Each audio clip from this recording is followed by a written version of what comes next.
switch over to Prize Pick for the NFL props. I will say this about the Dallas Cowboys. I'm usually the first one on board that says that dogs this team, but I'm very confident in this week. So I love the Cowboys game. Love They're them. playing the Colts. They But are then again, playing- as a Chiefs fan, that's one of our worst losses this year is against the Colts, so it is what it is. Well, I say, you know that your opponent is so bad when the whole world is crying. Why did you not flex out this game? I know. Yeah, the Colts are bad. But all right, let's get into some player props. Trey, you want to start us off? Yeah, I'll start us off. I'll start us off with some magic. Mike White, 238.5. I think that's disrespectful for him. Whenever he has played a full game, he has lit up the opposing defense other than New England. Because Cincinnati last year, 405. Chicago last week, 315. If you look at the Buffalo last year, 251. So he was doing pretty good so far this season. I like Mike White. And if you flip it over to the Vikings defense, the Vikings are dead last in the NFL in pass yards allowed per game at 276 per game. That is absurdly high. That is so bad. Usually we praise quarterbacks for getting to 300 passing yards, and the Vikings are almost allowing that per game. So Mike White should be able to get the ball out quick, getting it to Elijah Moore, getting it to Garrett Wilson, and I think that he should hit this number pretty easily. And then my next one is going to be Justin Jefferson. I'm going to stick in this game, but I'm going to go with a Minnesota Vikings player with Justin Jefferson because I think that this number is just pretty low because they think that Sauce Gardner is going to lock this kid down. But I don't think that they know who Justin Jefferson is. Justin Jefferson is going to baptize Sauce Gardner into playing the cornerback position in the NFL. Sauce, I mean, he's done great this year, but he has not played Justin Jefferson yet. Justin Jefferson has people in the spin cycle 5 yards down the field, let alone whenever he breaks off for a 20-yard route and runs for 80 yards to the touchdown. I think 85.5 is low. I think that he should hit this. He might hit this by the end of the third quarter. So I really like this play. And then I'm going to go a little off course with my last one. I'm going to go with a fantasy score. I was just looking for something a little off the grid, and this one popped up because Gus Edwards is elite when healthy.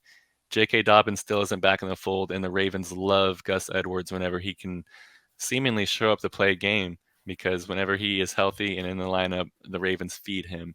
And he doesn't really have very much competition for carries besides Kenyon Drake. And if you look at this, 8.5 is very low. That's a touchdown and 25 yards. And he hit this last week against the Jaguars, hit it in October against the Browns. And if you go back to last season, whenever he was healthy, he had 14 fantasy points. And that's whenever it was just him. J.K. Dobbins was hurt. And I think that this is going to be kind of a repeat of that. So I'm looking for him to shatter that and get to at least double digits. Yeah, I really like that Gus Edwards pick there. I'm going to go ahead and go with mine next. I'm going to start in the Chiefs game. Patrick Mahomes over 306.5 passing yards. Let's see if it's changed. That is so high. 306. Oh, 306.5. I don't have to break this down. Pat Tim, look at all the green. Jesus. Look at all the green. He's gonna have to have his best game of the year this year. This game against the Bengals to win this week. So far, he hasn't shown he won't be able to hit that number. So I'm more than happy to take the over 306.5 in that game. I forgot. I'm going to stay in this game for my second player prop. Joe Burrow over 295.5 passing yards. Yeah. Do you guys think Joe Nasty is going to sit around and watch Mahomes light up the scoreboard? No. He is a competitor. He's going to match everything Mahomes does in this game, and it should be really fun to watch the young players try to outdo each other. So I'm going to take his over 295.5 passing yards in that game as well. And then my last one is going to be George Pickens over 46.5 receiving yards versus Atlanta. Pickens has become Pickett's favorite target over the past 2 to 3 games. These two, if they stay together, have a lot of potential to be one of the best quarterback wide receiver duos in the league in a couple years. So I like his chances against Atlanta this week to get well over his 46-yard projection. Teats? I don't see our friend who typically does the hot takes. That was a pretty hot take right there, Bear.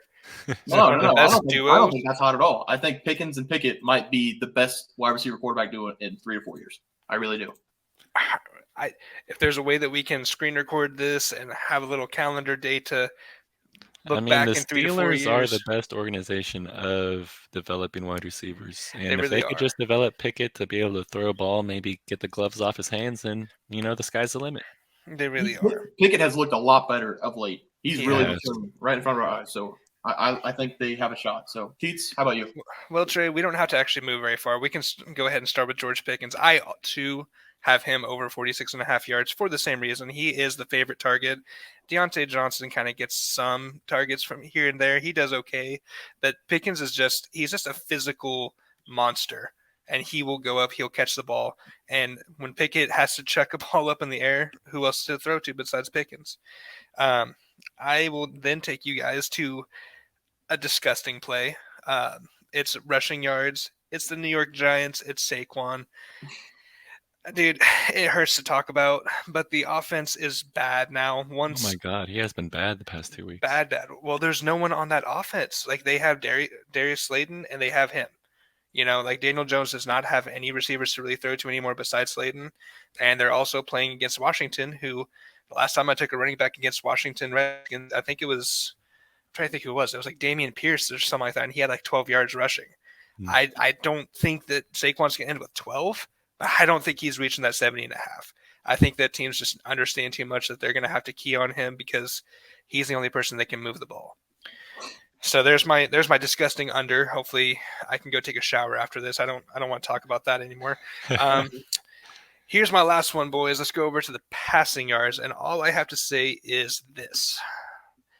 Broncos country, let's ride. Russell Wilson over 218.5 passing yards. Ultimately, he's not been doing great this year. But in terms of yards, he can get over 218 yards. He just can't get any sort of touchdowns.